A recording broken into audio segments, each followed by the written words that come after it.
वेदान्तदेशिकयतीन्द्र कटाक्षलब्धत्रय्यन्तसारमणपद्यगुणं बुधाग्र्यं नारायणाद्य यतिधुर्यकृपाभिषिक्तं श्रीरङ्गनाथ यतिशेखरम् आश्रयामः.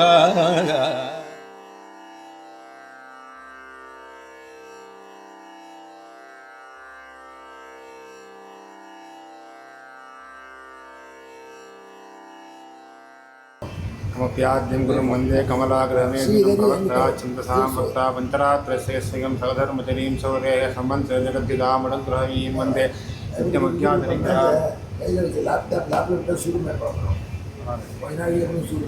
श्रीमद्वेङ्कटनाथन्यवरा लब्धागमान्तर्विन्दाशगते कारुण्यवीक्षासं नारायणं योगिनं वेदान्तजगतीन्द्रकटाक्षरं पदाग्र्यं नारायणं श्रीरङ्गनाथशेखरमाश्रयामः. वेदान्तजगतीपदपङ्गपदं पराङ्गसारतनिकं श्रीरामानुजं गुरुं. இப்போது விஷ்ணு சுவாமி வந்து ஈசாவாஸ்ய உபனிஷத்தை பற்றி சாதிச்சார். அப்படின்னா அந்த உபனிஷத்தோட வரிசை கிரமத்தில் அடியன் வந்து கேனோபனிஷத்தோட பிரம்மஸ்வரூப விவரணத்தை பற்றி அடியன் விஞ்ஞாபிக்கிறேன்.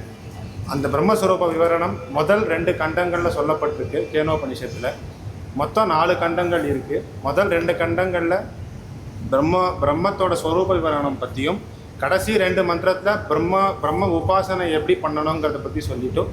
3ஆம் கண்டத்தில் ஒரு கதை ஒன்று வருது. இந்திரனோட அந்த தேவர்களோட கர்ப்பபங்கத்தை பண்ணுற ஒரு கதை. அதுக்கப்புறம் பார்வதி தேவேந்திரனுக்கு பண்ணுற உபதேசமாக இந்த கேனோபனிஷத் அமைஞ்சிருக்கு.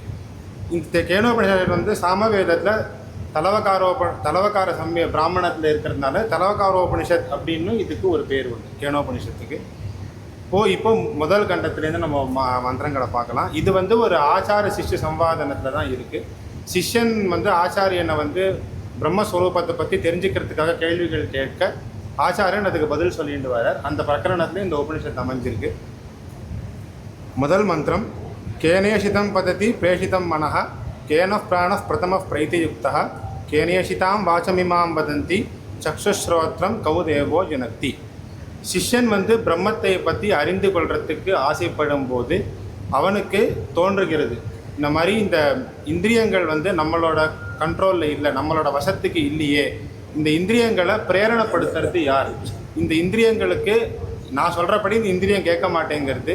இந்த இந்திரியங்களுக்கு வேறு ஏதாவது அதிஷ்டான தேவதைகள் இருந்தால் அந்த அதிஷ்டான தேவதைகளை எப்படி உபாசனை பண்ணி இந்த இந்திரியங்களை நம் வழக்காக ஆக்கி கொள்ள முடியும் அப்படின்ட்டு சிஷ்யன் வந்து ஆச்சாரியனை கேட்குறான். அதுக்கு வந்து சில இங்கே விஷயங்கள், இது வந்து உபனிஷத் பாஷ்யத்தை அனுசரித்து திருக்கண்ண சுவாமி எழுதின உரையை அனுசரித்து அடியன் இந்த ப்ரெசன்டேஷன் பண்ணியிருக்கேன். அடியன் அப்படியே வாசிக்கிறேன். இதுவாக ஆச்சாரிய சிரேஷ்டரே, மனம் பிராணன் வாக்கு கண் காது இவற்றை செயற்படுத்துவது யார் என்றான் சிஷ்யன். சச்சிஷ்யன் ஒருவன் தன் எல்லா இந்திரியங்களாலும் பகவானை பரிபூர்ணமாக அனுபவிக்க விரும்புகிறான். இந்திரியங்களோ அவன் விருப்பப்படி பகவத் விஷயத்தில் செல்லாமல் மற்ற விஷயங்களிலே செல்கின்றன. அச்சேதனம் தானாக செயற்படாது, அதை ஒருவன் சேதனன்தான் இயக்க வேண்டும். அப்படி இருக்க இந்த இந்திரியங்களை என் இச்சை போல் செயற்படவில்லை, ஆனாலும் இவை செயற்படாமலும் இல்லை. ஆகவே என்னை தவிர இந்த இந்திரியங்களை வேற யாரோ செயற்படுத்துகிறார். அது யார்? அவற்றை கொண்டு அந்த அதிஷ்டான தேவதையை உபாசித்து இந்த இந்திரியங்களை எனக்கு வசப்படுத்த விரும்புகிறேன் அப்படின்ட்டு சிஷ்யன் கேட்குறான். அதுக்கு ஆச்சாரியன் பதில் சொல்கிறதாக 2வது மந்திரம் அமைந்திருக்கிறது. ஸ்ரோத்ரஸ்ய ஸ்ரோத்ரம் மனசோ மனோ யத்வாச்சோஹ வாச்சம் சௌப்ராணஸ்ய பிராணஹ சக்ஷுஷச்சுர் அதிமுச்சதீராக பிரேத்யஸ்மான் லோகாத் அமிர்தா பவந்தி. பிரேத்யாஸ்மால் லோகாத் அமிர்தா பவந்தி. இப்போ வந்து ஆச்சாரியன் வந்து இதுக்கு வந்து பதில் சொல்கிறார். என்ன என்றால், பிரம்மம் வந்து எல்லாருக்கும் பரிபூர்ணமாக விஷயம் ஆகாது அப்படிங்கிறது தான் இந்த உபனிஷத்தோட பரமசாரமான விஷயமும் அதுதான். அதுலேயே ஆச்சாரியன் வந்து தன்னோட உபதேசத்தை ஆரம்பிக்கிறார். அதில் வந்து சாதிக்கிறார், இந்திரியங்களாலும் அவற்றின் அதிஷ்டான தேவதைகளாலும் பரபிரம்மத்தை பரிபூர்ணமாக உணர முடியாது என்று அறிந்தாலே போதுமானது. அந்த ஞானம் பிறக்க வேண்டும். பிரம்மத்தை பற்றி ஓரளவுக்காவது அறிந்து கொள்ள. தேவன், மனுஷன், நித்தியசூரி இவர்களில் எவருமே பிரம்மத்தை பரிபூரணமாக உணர்ந்தவர் இல்லை என்று ஆச்சாரியன் சாதிக்கிறார். அல்ல என்று சாதிக்கிறது.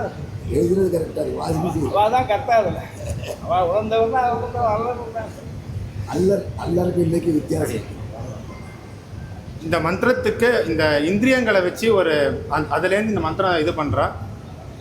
ஆச்சாரியன் சொல்கிறார், இந்த இந்திரியங்களுக்கு எது இந்திரியங்களோ, இந்த கண்ணுக்கு எது கண்ணோ, இந்த காதுக்கு எது காதோ, இந்த பிராணனுக்கு எது பிராணனோ அதுவே பிரம்மம் அப்படின்னு சாதிக்கிறார். அப்படின்னா என்ன அர்த்தம் அப்படின்ட்டு இன்னும் உள்ள விஷயத்தை போய் பார்த்தோம்னா, நம்ம கண் வந்து ஒரு இந்திரியம். நம்மளால் ஒரு வஸ்துவை இந்த கண் கிரகிக்கிறது. ஆனால் அந்த வஸ்து இந்த கண்ணை கிரகிக்க முடியாது.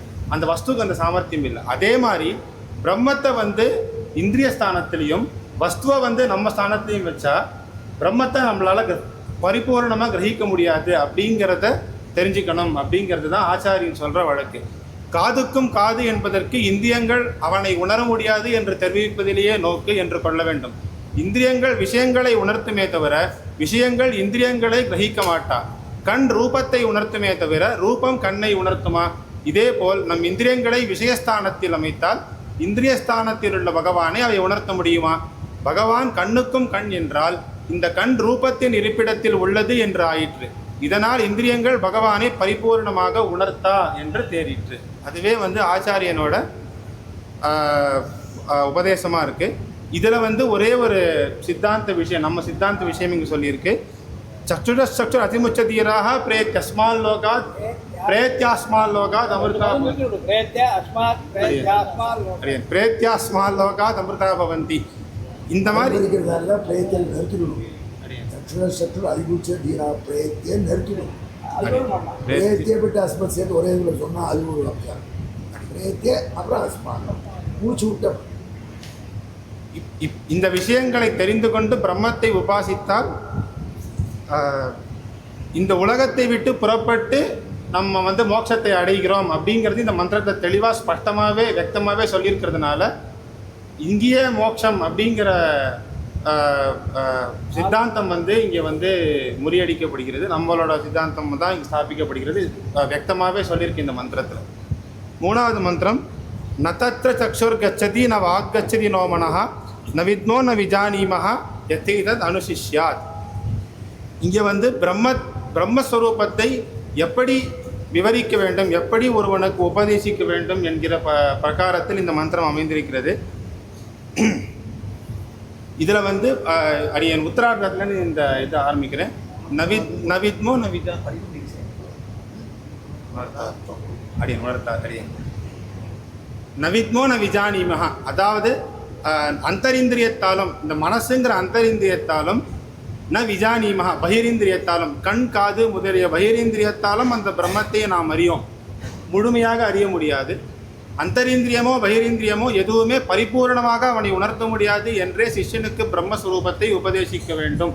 அதுவே அதுதான் பிரம்மஸ்வரூப உபதேச பிரகரணம் அப்படின்னு இந்த உபனிஷத்தில் சொல்லப்படுகிறது.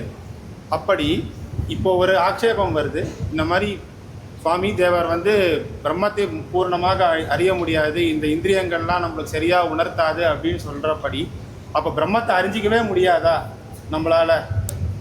உபனிஷத்கள் அப்படி பார்த்தா சாஸ்திரங்கள் எல்லாம் பிரம்மத்தை அறிய வேண்டும்னு விதிச்சிருக்கிறதபடியால் நம்மளால் இந்த மாதிரி இருந்தால் நம்மளால் அறியவே முடியாமல் போயிடுமா அப்படின்னு கேட்டால் அது அப்படி கிடையாது.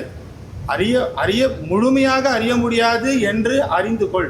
அந்த ஞானம்தான் முக்கியம். அந்த பிரம்மத்தை பூர்ணமாக தெரிஞ்சிக்க முடியாதுங்கிற அந்த அறிவு ஏற்படுறதுக்கு சாஸ்திரங்களை வாசித்து தெளிந்து கொள் அப்படின்னு ஆச்சாரியனோட பதிலாக இருக்கிறது. அடுத்த மந்திரம், இதுவும் முழுமையாக அறிய முடியாதுங்கிற கண்டினியூஷன்லேயே இந்த மந்திரமும் அமைஞ்சிருக்கு. அந்நதேவ தத் விதிதா ததோ அவிதிதா ததி இதி சுஷ்ருமபூர்வேஷாம் ஏனஸ்தத் வியாஜ சக்ஷிரே.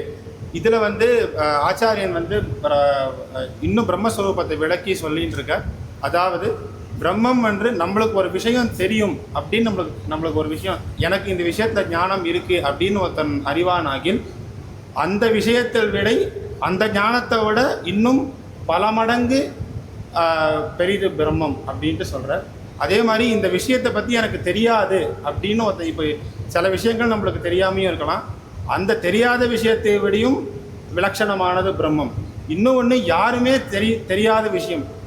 ஒரு எக்ஸாம்பிள், ஒரு இது வந்து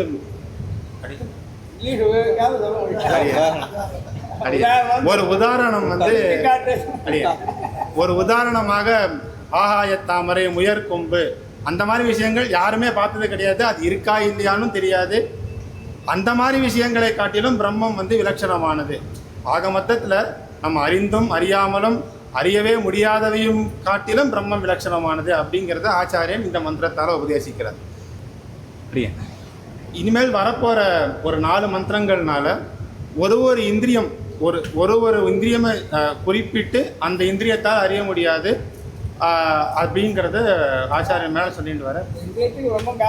பிரம்மம் காரணம் அடியன். அந்த இந்திரியத்தால், அந்த இந்திரியம் வந்து நம்மளோட பிரயத்தனத்தால் எதுவும் அறிய முடியாது. அந்த இந்திரியம் செயல்படுவதால் பிரம்மத்தினாலேயே, அந்த இந்திரியமும் பிரம்மத்தோட விஷயத்தை ஓரளவுக்கு கிரகிச்சுட்டாலும் அதுவும் பிரம்மத்தினாலேயே வந்து அந்த சங்கல்பம் ஏற்பட்டு நம்ம அறிகிறோம் அப்படிங்கிறத மேலே ஒரு இந்திரியத்தையும் சொல்லி உபனிஷத் சொல்லிட்டு வருது. அடியன் ஒரு மந்திரத்தை பூர்ணமாக விஞ்ஞாபிக்கிறேன். அதே போல் 3 பிரகரண மந்திரங்களும் வரும். அடியன் அப்படின்னு சொல்லிடுறேன்.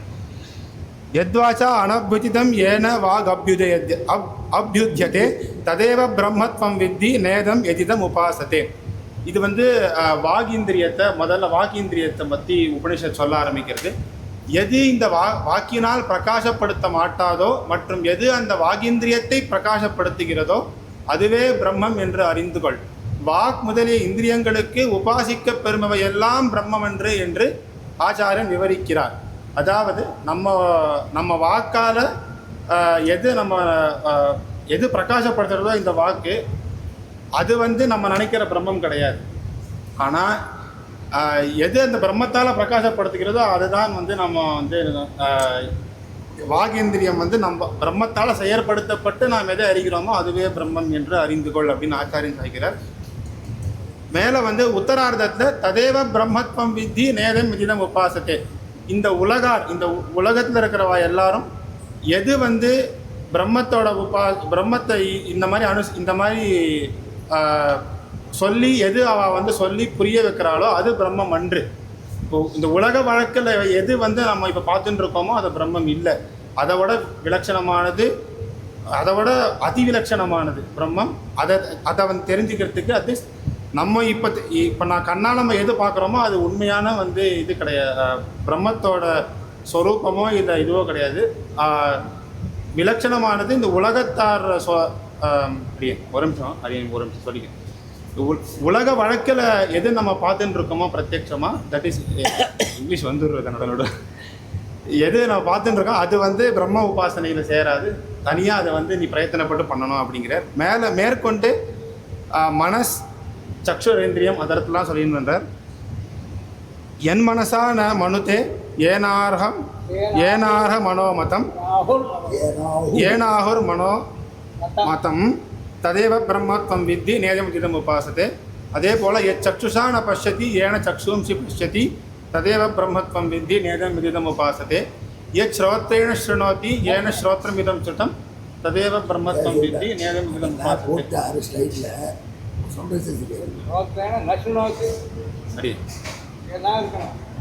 ஆதாரம் கேட்கப்படாததுன்னு நான் சுத்தம் காது அவனை புணர்த்தாடும். எது இந்த மனசால பரிபூர்ணமாக சிந்திக்க முடியாதோ, அதே போல் எது இந்த கண்களால் பூரணமாக பார்க்கப்பட மாட்டாதோ, அதே போல் எது இந்த காதால் பூரணமாக கேட்கப்பட மாட்டாதோ, ஆனால் எதனால் இந்த கண்ணோ இந்த மனசோ இந்த காதோ வந்து செயற்படுகின்றதோ அதுவே பிரம்மம் என்று அறிந்து கொள் என்று ஆச்சாரியன் உபதேசிக்கிறார். இந்த கண்டத்தில் கடைசி மந்திரமாக பிராணனை பற்றி சொல்கிறார். அதுவும் வந்து அந்த இந்திரிய இதிலே சேர்த்து உபனிஷத் சாதிக்கிறார். உபனிஷத்தில் வருது, எத் பிராணேன ந பிராணிதி ஏன பிராண பிரணீயதே ததேவ பிரம்மத்வம் வித்தி நேதம் விதிதம் உபாசத்தே. பிராணன் அபானம் முதலான பிராணவாயுக்கள் இவற்றால் இந்த மனிதன் ஜீவிக்கவில்லை. இந்த பிராணனும் யாரால் நம்மளுடைய சரீரத்தில் செயற்படுத்தப்படுகின்றதோ அந்த பரமனாலேயே அந்த ஜீவனும் வாழ்கிறான் என்பதை நீயும் அறிந்து கொள் என்று இந்த கண்டத்தில் ஆச்சாரியன் உபதேசத்தை ஒரு பிரகாரமாக முடிக்கிறார். மேலே இரண்டாவது கண்டத்தில் சிஷ்யன் எப்படி அந்த ஆச்சாரியன் உபதேசத்தை புரிந்திருக்கிறான் என்று மேலே பிரதிவச்சனமாக சிஷ்யன் மறுபடியும் ஆச்சாரியனுக்கு தான் புரிந்ததை சொல்லி காட்டுகிறான். அதுவே இந்த கண்டத்தில் ஆரம்பிக்கப்படுகிறது. யதி மன்யசே சுவேதேதி தப்ரமேவாபி நூனத்வம் வேத்த பிரம்மணோ ரூபம் யதஸ்யத்வம் யதஸ்ய தேவேஷு அதனு மீமாம்சமேவ தே மன்யே விதித்தம். ஆச்சாரியன் சிஷ்யனை பார்த்து கேட்கிறார், இவ்வளவு நேரம் பிரம்மத்தை பற்றி சொன்னேன், அதில் உனக்கு புரிந்ததை உனக்கு என்ன புரிஞ்சதுன்னு சொல்ல அப்படின்னு ஆச்சாரியன் கேட்கிறார். அதுக்கு சிஷ்யன் பதில் சொல்கிறார், நான் பிரம்மத்தை நன்றாக அறிந்துவிட்டேன் என்று நீ கருதுவாயாகில் அது தவறு. நீ இந்த உலகில் எந்த ரூபத்தை அறிந்திருக்கிறாயோ அது நிச்சயமாக அல்பமே.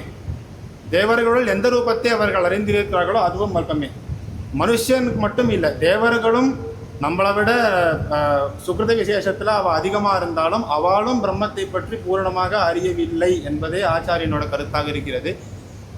பிரம்மஸ்வரூபம் முழுவதும் நம் சிந்தைக்கு விஷயமாகாது என்ற உண்மையை நீ உணர்ந்த பிறகுதான் அந்த பிரம்மம் உனக்கு விசாரிக்கத்தக்கதாக ஆகிறது.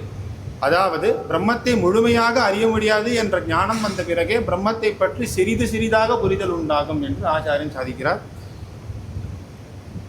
தே மன்யே விதித்தம், அதாவது சிஷ்யன் இப்படி சொன்ன ஆச்சாரியனை பார்த்து அந்த பிரம்மத்தை நான் அறிந்திருக்கிறேன் என்று கருதுகிறேன், அதாவது முழுமையாக அறிந்திருக்கிறேன் என்று கருதவில்லை, எந்த ரூபத்தை அறிந்திருக்கோம் அவையெல்லாம் மிகவும் சொல்பமே என்று அடியேன் அறிந்திருக்கிறேன் என்று சிஷ்யன் பதிலுரைக்கிறார் ஆச்சாரியனிடத்தில். இது முதல் மந்திரம், இரண்டாவது கண்டத்தின் முதல் மந்திரத்தின் சாரம்.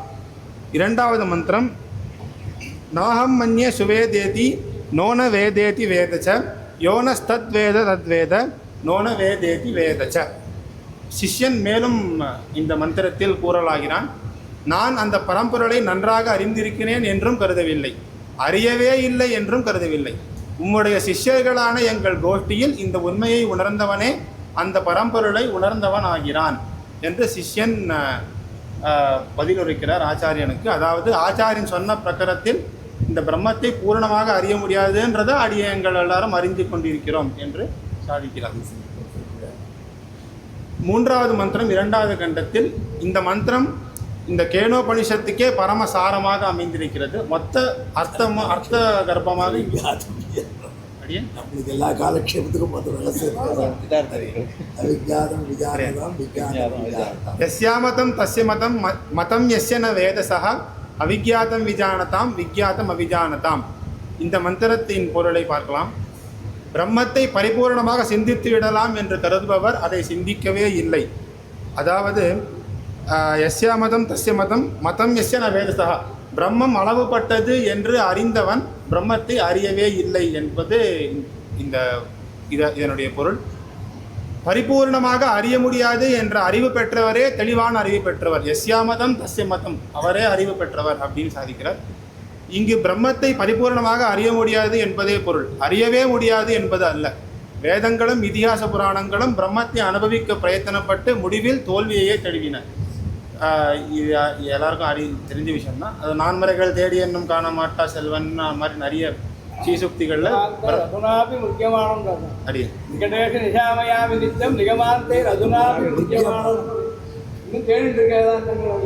அதனால பிரம்மத்தினோட அளவை யாராலையும் பரிபூர்ணமாக உணர முடியாது என்பதை இந்த மந்திரம் சாதிக்கிறது. ஆகையால் எந்த விதத்திலும் அளவுபடுத்த முடியாது இந்த பிரம்மம் என்ற உண்மையை உணர்ந்து உபாசிப்பவன் நற்கதியை அடைகிறான் என்று சாதிக்கிறது. அடி இது 17th மினிட், இன்னொரு 3 நிமிஷம் அடி மேலே. இதோட பிரம்மத்தினோட ஸ்வரூப விவரணம் முடிவு பெற்றது. மேலே 2 மந்திரங்கள், இப்போ 3 நிமிஷம் அவகாசம் இருக்கிறதுனால அடி நிதியை விஞ்ஞாபிக்கிறேன். இந்த 2 மந்திரத்தை பற்றி பிரம்மத்தை எப்படி உபாசிக்கணும், அந்த பிரம்மம் நம்ம உபாசனையை எப்படி பலித்தமாக ஆக்கிறது அப்படிங்கிறது இந்த 2 மந்திரங்களில் சொல்லப்பட்டிருக்கிறது. பிரதிபோத விதிதம் அமிர்தத்வம் அமிர்தம் பிரதிபோத விதிதம் அமிர்தம் அமிர்தத்வம் ஹி விந்ததே ஆத்மனா விந்ததே வீரியம் வித்யா விந்தியதே அமிர்தம்.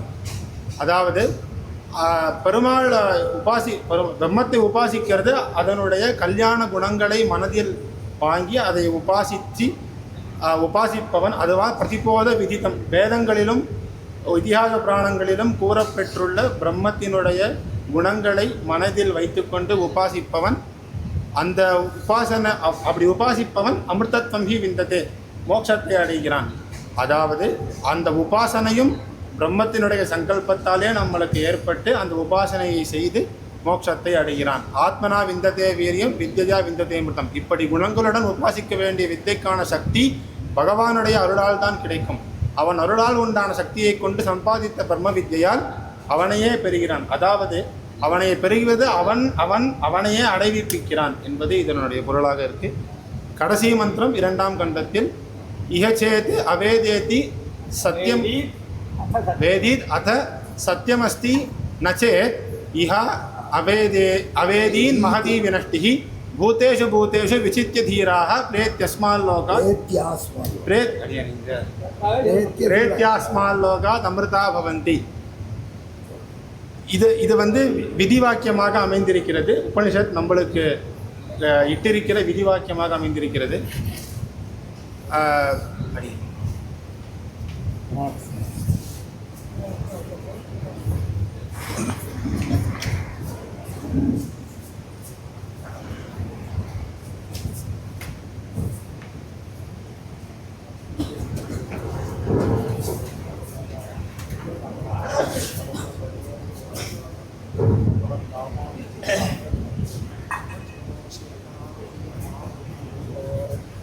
சுதர்சன ஹோமம் ஆயிருக்க பிரமாணத்தில் இன்னைக்கு சித்திரை அந்த சுதர்சன ஹோமத்தில் பிரமாணம்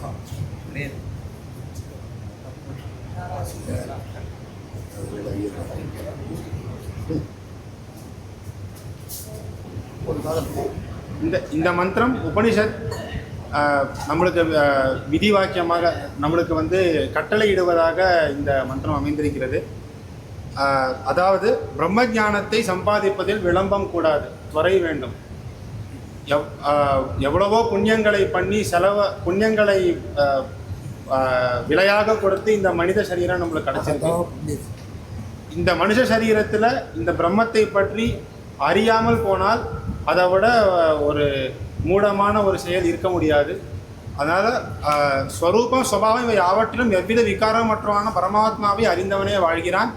பரபிரம்மத்தை அறிபவர் முக்தியை பெறுகின்றனர், மற்றவர் சம்சார சாகரத்திலேயே மூழ்கி கிடக்கின்றனர்.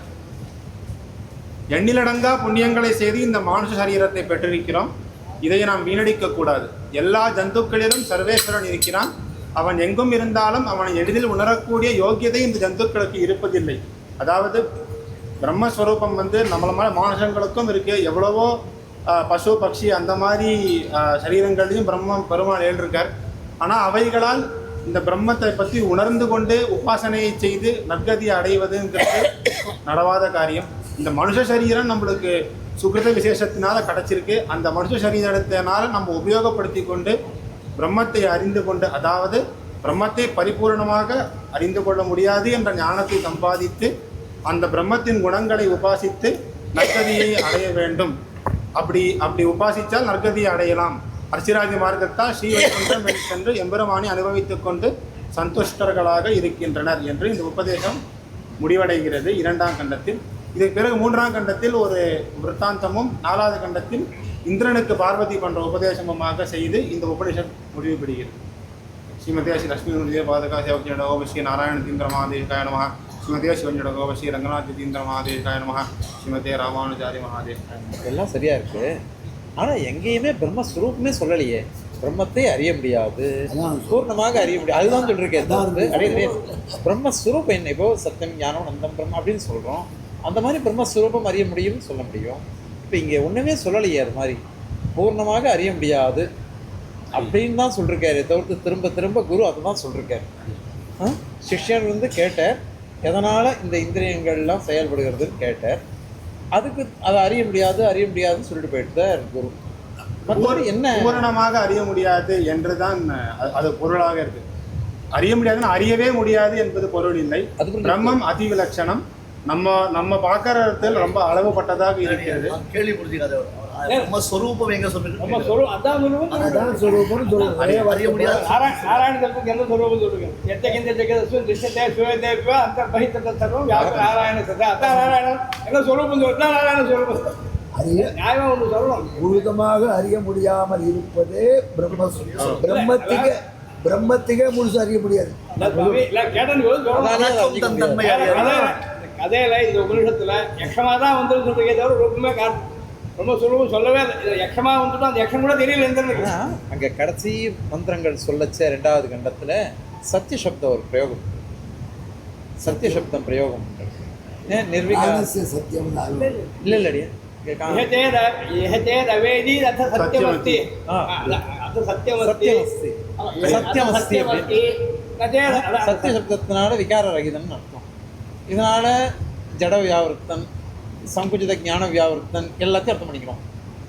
என்ன ஏதேதவேதீதி அத சத்தியமஸ்தி சத்தியமஸ்தி சத்தியமஸ்தி எது அந்த சத்தியமஸ்தி பிரம்மை பிரம்ம அந்த சத்தியம் ஞானம் சத்தியமானது இல்ல அவ்வளவு தூரம் கொண்டு வர முடியும். கொண்டு வர வேண்டாமே. இல்ல இப்ப அவன் அர்த்தம் பண்ணிருக்காரு. சத்தியவஸ்தி யாரு கிடையாது? சத்தியவஸ்தி யாரு கிடையாது? பிரம்மத்துக்கு இல்லையா? அறிவோடு சொல்றேன்.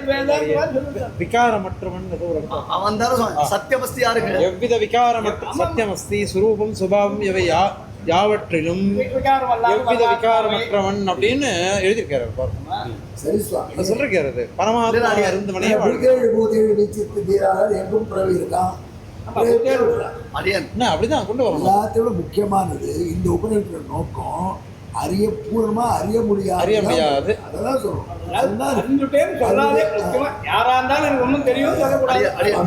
ஒழிவில் காலம் இல்லாமல் ஒரு விஷயம் விற்காமிக்கிறேன். ஒழிவில் காலம் இல்லாமல் ஒரு துவாரி அடுத்தபடி புகழ் நல்லொருவன் துவாரி. ஏன் அது வந்ததுன்னு கேட்டால் ஆழ்வார் உணவன் அனுபவிக்க முடியலையே பெருமாள் என்னார். அது உண்மை தப்பு இல்லை ஆழ்வார் என் தப்புன்னு நான் பெருமாள் விஷயத்துடைய சுபாவம் அது. ஏன்னா அதனால தான் புகழ் என்போ எப்படி தெரியும் சிற்பி என்போ மேலே பார்த்தாங்க. அது அற்புதமான விஷயம் திரும்ப நான் அனுபவிச்சிருக்கு. முழுசும் அனுபவிக்க முடிய வந்தேன்னார் சுவாமி ரொம்ப தப்பு இல்லை ஆகாத காட்டிக்கப்பட முடியும். நான் அப்படி இருக்கு அது என் தப்பு தான் கவீனாம் கோதோஷः சதுர்குணகணானாம் அவகுணः எரிபூர்வைஹி ராமஸ்ய சரிதம் கவீனாம் கோதோஷः சதுர்குணகணானாம் இன்னொருத்தர் சொல்ல முடியாதுன்னு அவன் சொன்னான். ஆனால் இங்கே பிரம்மஸ்வரூபத்தில் இந்த விஷயத்தை எல்லாரும் தெரிஞ்சுக்கணும். இந்த உங்களுக்கு காலட்சேபத்தா இது முதல்ல சொல்றதுக்கு காரணமே அது தர்மே விடுவான்னு சொல்றான். இன்னும் முதல்ல அது என்ன வரணும் நம்ம தெரிஞ்சுடும் அப்படின்னு வாழ்ந்தாலும் அது ஒன்று அதான் சொல்லிடுவேன். மன்னார்குடி ராஜகோபாலன் சுவாமி